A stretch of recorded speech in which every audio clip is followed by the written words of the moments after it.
So here on Heartland College Sports, I'm Pete Mundo. I want to address what's going on with Gonzaga. There was a new report from Brett McMurphy that came down on Monday that says the Big 12 is seriously interested in adding Gonzaga and is seriously considering adding Gonzaga. Let me just say this. Count me out. I want no part of Gonzaga. You know, I looked this up. Spokane, Washington is 770 miles away from Provo, Utah, which is probably the closest school they're going to have in the Big 12. That's almost the same length as Lawrence, Kansas to Morgantown, West Virginia. It's off a little bit, but it's in the similar ballpark. Now, I know that we don't care about travel anymore. Hell, Stanford's going to be in the ACC, right? So we don't care about that. It's all meaningless. Geography has no purpose. But if you're going to do that, if you're going to throw geography out the window, it better be for a darn good reason. And I don't think Gonzaga is a darn good reason. I don't. What is Gonzaga basketball without Mark Few? Can somebody tell me? What happens if Mark Few decides tomorrow that he wins the Powerball that's $1.5 billion? Not that Mark Few needs any more money. I mean, the guy's doing fine. But if Mark Few hits the Powerball and he's like, you know what? Screw this. I'm going to buy an island or something. I'm out. What is Gonzaga basketball? I don't think it's much. Do you? I mean, yeah, it's had a nice run under Mark Few. Is it an all-time program? Is it a program that is guarantees to sustain itself for the foreseeable future? I don't think it is. I have never been a proponent of the Big 12 seriously looking at Gonzaga. Now, I get why Brett Yormark is doing it. I completely understand why Brett Yormark says to himself, you know what?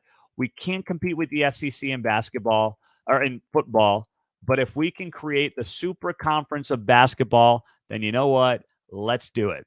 And let's build up our basketball clientele, so to speak.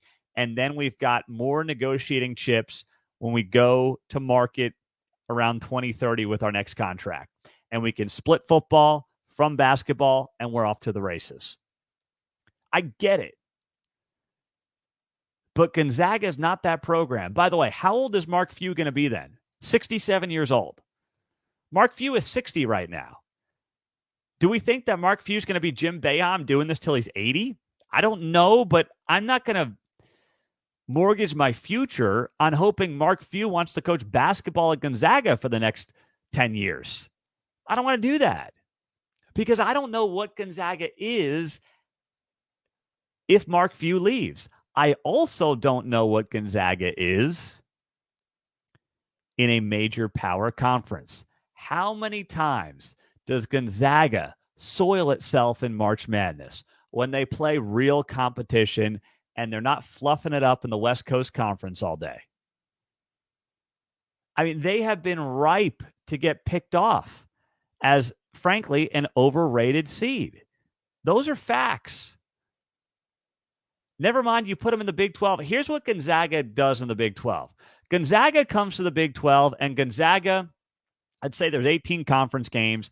Gonzaga goes somewhere between 12-6 and 8-10 every year.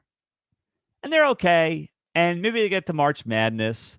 But here's the other thing. In the Big 12, they are not a 1, 2, 3 seed, right? Because the Big 12 is so much deeper that suddenly then Gonzaga is looking at a 5, 6, 7, 8 seed playing game. Who knows? And then Gonzaga's not Gonzaga. I hate to sound ridiculous when I say that, but it's true. Gonzaga is not Gonzaga in the Big 12. That's it. End of conversation.